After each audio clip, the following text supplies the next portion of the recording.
아무도 안 궁금하시겠지만 최근 근황입니다. 어차피 유튜브 채널 누가 보든지 말든지 그냥 혼자 열심히 현장 기록하고 교육 기록하고 사는 영상들 그냥 기록하고 이바구도 좀 털고 그러려고 만든 거기 때문에 보든지 말든지 그냥 올리겠습니다. 저의 최근 근황은 조금 편하진 않았습니다. 늘 누구나 그렇듯이 저도 마찬가지고요. 저는 이제 블로그에다가 글을 좀 많이 쓰는 편이에요. 요 근래 좀 많이 못 썼는데 블로그를 워낙에 오래 했다 보니까 몇몇 골수 팬 분들도 좀 계세요. 블로그 역시 이게 뭔가 좀 영업성이라기보다는 그냥 혼자 진짜 포트폴리오 올리고 그냥 정말 있는 날 것 그대로를 좀 많이 올리는 편이에요. 이제 유튜브는 너무 편집이 오래 걸려가지고 제가 조금 띄엄띄엄 하는 것 뿐이고요. 제가 블로그에 올린 근황 글을 그냥 있는 그대로 저의 육성으로 들려드리겠습니다. 9월, 10월까지는 오지게 바빴다. 이런 식으로 해서는 안 되겠다 싶을 정도로 바빴다. 숨이 꼴딱꼴딱 넘어갈 것 같았다. 바쁜 게 마냥 좋지만도 않은 게 효율성 없이 그냥 바쁘기만 했다. 뭔가 정신없이 두어 달 동안 몸이 축나고 정신이 피폐해졌는데 사실 이렇다 할 성과 없이 달리기만 했다. 그리고 또 내 정신을 뒤흔들 만한 일들이 많이 생겼다. 자, 첫 번째. 사업 일에 너무나 큰 문제를 직면하였다. 내가 애정하는 현장 하나가 문제가 생겼는데 이거는 그때 당시 재료 문제라고 지금도 생각을 하고 있고 그 문제를 해결하지 못해서 가진 자료와 사례 등을 찾아보기도 하고 주변에 자문도 구해보고 제조사도 호출해서 원인 규명을 요청했으나 역시나 성과는 없었고 자체적인 연구와 공부를 통해 알아가야 한다는 숙제가 생겼다. 안정성 때문에 큰 기업의 제품을 충분히 검증 후 사용하곤 하는데 제조사에서 그 재료를 바꿔버리거나 문제가 생겨버리면 아무리 내가 원리 원칙 시공을 했다 하더라도 제조사는 나 몰라라 하고 결국엔 나같이 시공업체가 뒷일을 처리해야 한다. 아무도 나를 도와주거나 협조해주지 않는다. 내가 잘못이 없어도 대역죄인이 될 수가 있는 게 바로 이 공사업이다. 공사업은 공사 플러스 사업을 뜻한다. 내가 하는 일이다. 내가 가진 DNA가 순수 사업자 유전자면 참 좋을 텐데 아쉽게도 나는 엔지니어 유전자라 한 달 가까이 그렇게 생근 까먹고 시간 날리고 몸고생 정신고생 마음고생 하다가 크게 트라우마 생겨서 잠시 공사를 손을 놓고 있다. 회복하려면 시간이 좀 필요할 듯하고 어떻게든 반드시 규명할 생각이다. 이거는 진짜 저한테 있었던 일인데 이거에 대해서는 제가 나중에 규명을 마치고 데이터가 나오면은 그때 한 번 더 영상이든 블로그든 다룰 생각이에요. 좀 사업 이래에 굉장히 좀 큰 일을 좀 겪어서 마음고생, 몸고생, 정신고생, 시간고생, 돈고생까지 지금 트라우마가 좀 많이 생길 정도로 공사를 좀 한동안 못할 정도로 그렇게 좀 그런 상황입니다.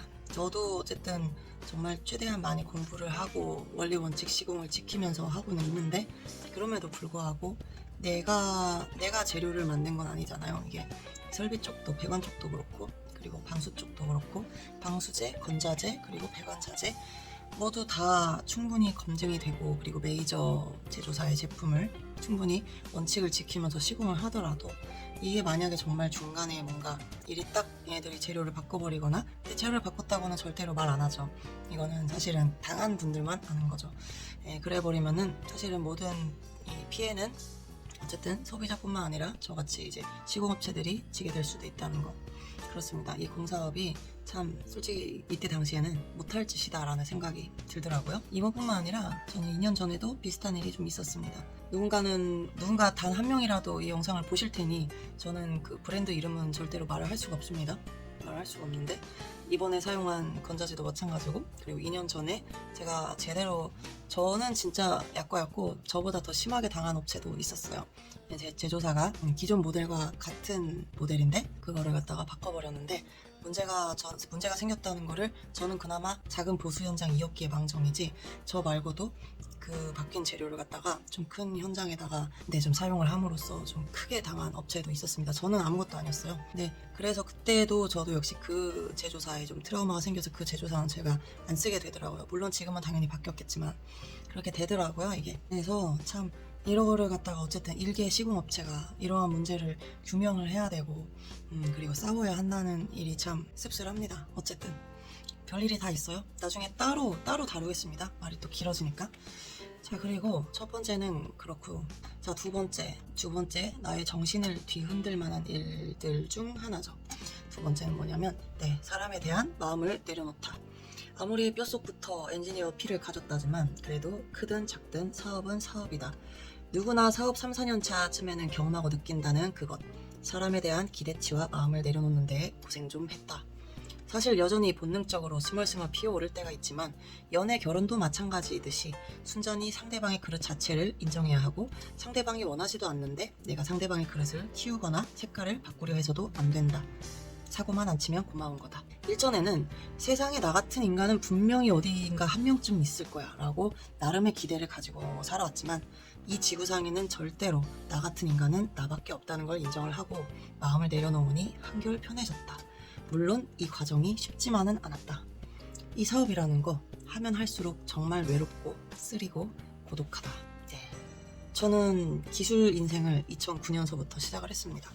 네, 직장인 신분으로 했을 뿐이지 지금 사업자 신분이나 직장인 신분이나 예나 지금이나 정말 나 새끼는 똑같더라고요. 정말 이거 진짜 기술에 미친놈이라는 게 정말 똑같더라고요.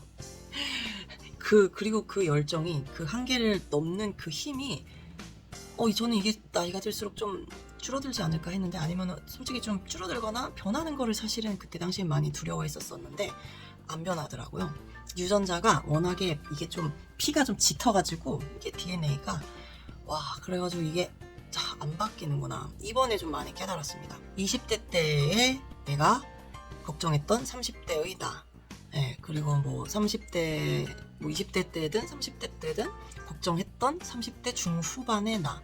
뭔가 변하면 어떡하지? 변하면 안 되는데 스스로 계속 다잡고 채찍질하고 그렇게 계속해서 스스로 어떤 훈련을 많이 하긴 했었어요. 내가 어떠한 살아가면서 사람이 어쨌든 가치관이나 생각이 변하기도 하고 그러잖아요. 그래서 나도 그러한 영향을 받아서 내가 그 당시에 갖고 있던 나만의 어떤 강한 본질이 변해버릴까봐 그래서 그러한 노력을 좀 많이 했었었고 근데 이게 30대 초반, 중반 저는 이제 조금 있으면 이제 말반이 되어갑니다. 예, 비주얼은 20대인데 안타깝게도 제가 이제 조금 있으면 이제 40을 바라보고 있네요.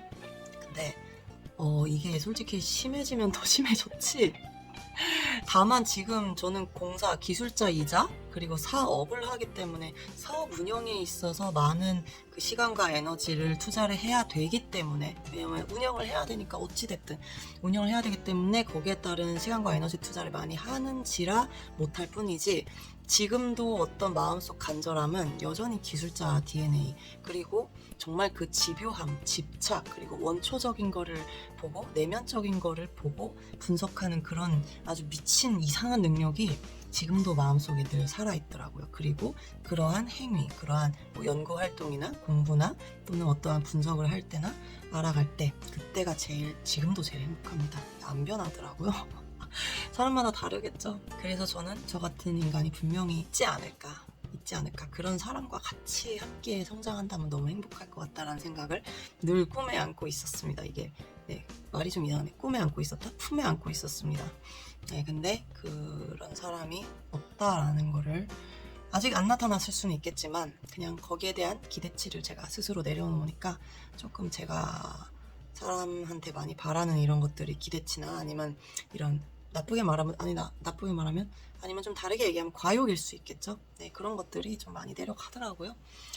그리고 세 번째, 건강 회복이 필요하다. 나는 현장 하나를 맡았다 하면 늘 미친 새끼가 된다. 내게 시공 서비스를 받아보신 분들은 아시겠지만 나는 현장 하나에 참으로 과한 정성을 쏟는다. 변수가 생겨서 견적 운영상에 문제가 생겨도 그게 중요한 게 아니다. 어떻게든 기술적으로 문제 없게끔 만들어 놓고 내가 할 수 있는 모든 걸 갈아 넣어야 하는 게 그게 알고 보면 참 못돼 처먹은 성격이다. 이래서 엔지니어는 사업하면 망한다 라는 말이 있는가 보다. 그 말이 요즘에서야 이해가 가더라. 그 더러운 성격 탓에 나를 돌볼 시간도 없었다. 내가 맡은 현장은 늘 야간을 해도 모자랐고 무릎이 아작이 나고 앞이 안 보이고 머리가 깨지도록 고민하면서 그렇게 현장에 정성을 쏟았다. 그렇게 살아온 결과 병원비라도 벌었으면 다행인데 병원비조차 벌지 못했다. 나 왜 사니? 매년마다 몸이 고르는 속도가 빨라지는 것 같다. 그전에는 75kg였고 체격도 좋고 꾸준히 자기 관리를 잘해서인지 내면의 힘, 외면의 힘 둘 다 좋았던 것 같다. 허나 지금은 농담 삼아 우스갯소리로 빨리 은퇴해야지 라는 말을 입버릇처럼 하고 살 정도로 건강을 많이 잃었다. 솔직히 말해서 내가 나를 많이 손을 놓은 것 같다. 그냥 단순히 지쳐서 그런 거라면 쉬면 되는데 이건 무조건 쉰다고 해서 해결되는 게 아니다. 이미 잃어버린 에너지는 쉼으로써 채워지진 않는다. 어찌어찌 다시금 해나갈 수는 있어도 원초적인 힘은 스스로 다시 키워내야만 한다. 그 방법은 오로지 나만이 알고 있다.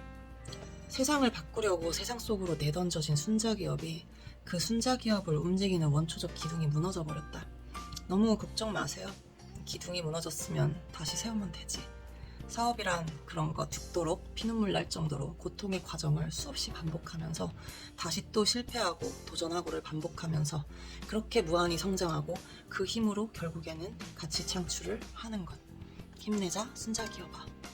나를 위한 글이네요.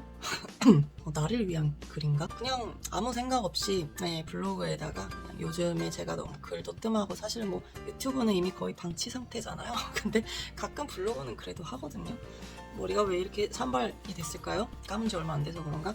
그래서 블로그에다가 그냥 생각나는 대로 그냥 막 주작거려 봤어요. 어차피 사실은 뭐 블로그로 공사 일도 의뢰를 하시고 뭐 교육 문의도 주시고 이러는데 블로그에 어떻게 보면 좀 간결한 이미지, 정돈된 이미지 좀 이렇게 뭐 꾸려나가도 되겠지만은 일단은 뭐 사실은 뭐 영어 블로그면 영어 블로그가 맞는데 순자기업의 블로그가 맞는데 그 이전에 저한테는 사실은 삶의 블로그거든요. 블로그를 저는 2012년인가서부터 아마 했을 거예요. 그러다 보니까 좀 어떤 삶에 있는 그냥 저라는 인간, 저라는 색이 있는 그대로 그냥 표현을 하면서 쓰다 보니까 이런 글도 많이 씁니다. 뭐 부정적으로 느껴질지 몰라도 부정적이면서도 결국에는 또 저 자신을 또 만들어가는 과정이니까 그냥 그러려니 하시면 돼요. 제가 오늘 되게 오랜만에 영상을 올렸어요. 말도 안 나오네요, 갑자기. 잘밤이라 그런가? 지금 제 외장하드, 제 지금 하드디스크가 이제 지금 거의 용량이 다 차가서 하드디스크를 하나 더 사든지, 외장하드입니다.